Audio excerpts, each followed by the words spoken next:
महाकुंभ का आज समापन हो रहा है। भारत के अलग अलग हिस्सों के साथ अलावा अलग अलग देशों से भी लोग महाकुंभ स्नान करने को आए।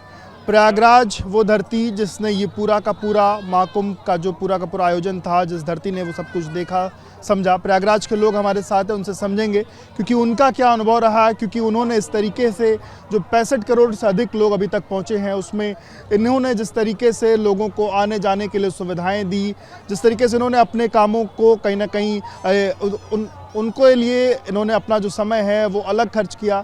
तमाम अलग अलग चीज़ें उनसे बातचीत करेंगे। आपका शुभ नाम भाई साहब? मनेंद्र प्रताप सिंह। यहीं के रहने वाले? जी, प्रयागराज के ही रहने वाले हैं। हमारा सौभाग्य है।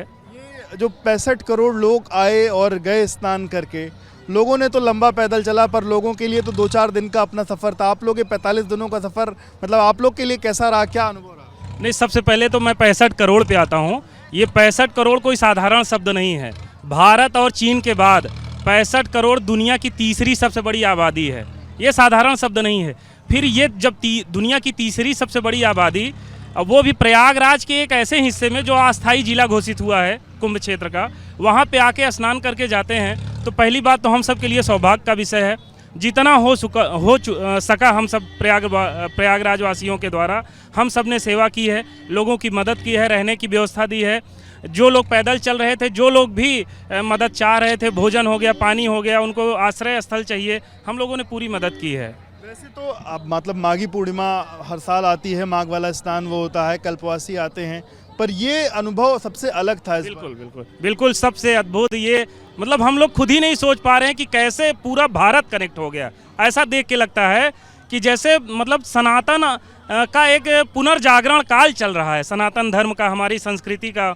लोगों को लगा कि अब नहीं, अब जुड़ना चाहिए अपनी धर्म से, अपनी संस्कृति से। तभी बताइए, मैं देख रहा हूँ छत्तीसगढ़ से, मध्य प्रदेश से, राजस्थान से, तमिलनाडु से लोगों से यहाँ हमने बात की है।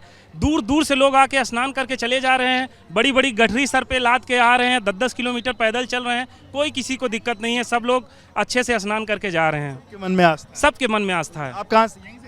जी, प्रयागराज। आपका कैसा रहा अनुभव इन 45 दिनों? बहुत अच्छा अनुभव था। हम लोग जितना श्रद्धालुओं की मदद हो सकी है, हम लोग अपने से किए हैं मदद, जितना भी हो सका है। प्रयाग के महत्व के बारे में कुछ बताइए। प्रयाग यहाँ का जो संगम है, यहाँ के जो बड़े हनुमान जी हैं, इनका क्या महत्व है, क्या जानते हैं? पहली बात तो प्रयाग शब्द अपने आप में ही वो ही विशेष है। मैं एक तरफ से अगर शुरुआत करूंगा तो प्रयागराज, जब प्रभु श्री राम यहाँ से गुजरे, प्रयागराज से उन्होंने गंगा को पार किया। श्रृंगेरपुर धाम हमारे प्रयागराज में है। भरद्वाज आश्रम पे जहाँ पे पहुँचे प्रभु श्री राम, भरद्वाज आश्रम में उस समय 10,000 छात्र शिक्षा ग्रहण करते थे, और उस समय ये भारत का पहला विश्वविद्यालय था। इसको बहुत कम लोग जानते हैं। ये हमारे प्रयागराज में स्थित कल्पवट वृक्ष, जिसको मोदी जी के माध्यम से खोला गया है, इसके पहले वो किले में कैद था।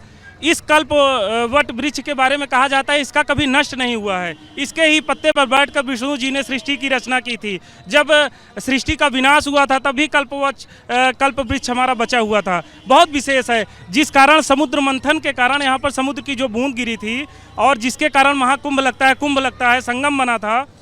उस समुद्र मंथन में जो नागवासुकी जी ने, उस मंथन में जिनका प्रयोग किया गया था, नागवासुकी जी भी यहीं पे आकर विश्राम किए थे। बड़े हनुमान जी हमारे बड़े फेमस हैं, जिनको लेटे हनुमान जी भी कहते हैं। वो लंका युद्ध के बाद जब वो आए थे तो उनको शरीर में कष्ट था, पीड़ा थी, तो उनको प्रभु ने कहा कि आप प्रयाग जाइए, वहाँ पे आपको शांति मिलेगी। यहाँ पे आए, वो लेट गए, इतना उनको सुकून मिला।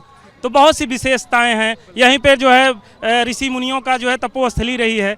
और प्रयाग ने, सबसे बड़ी बात, प्रयाग का जो कुंभ है, ये सनातन संस्कृति में जब भी कोई विघटनकारी तत्व आता है तो यहाँ पे कुंभ में इकट्ठा होकर सभी सनातनी उसका मंथन करते हैं, विचारों का मंथन करते हैं। उस मंथन से जो अमृत रूपी विचार निकलता है, वो समाज में फैलता है, जिसके कारण सनातन धर्म अभी तक अभेद्य है और इसको कभी नष्ट नहीं किया जा सका। बिल्कुल। तो ये देखिए, ये प्रयागराज के वासी हैं, और जिन लोगों ने यहाँ पर पिछले 45 दिनों में जो लोग यहाँ पर आए हैं आस्था की डुबकी लगाने, उनका किस तरीके से इन प्रयागवासियों ने सेवा करी, और वहीं प्रयाग का क्या महत्व है, प्रयाग में किस तरीके से प्रभु श्री राम की बात करें, प्रभु श्री हनुमान की बात करें, या नागवासुकी जी की बात करें, ये तमाम लोगों ने किस तरीके से प्रयाग को एक अलग स्थान दिया है, वो तमाम बातें यहाँ के लोगों ने हमसे साझा की।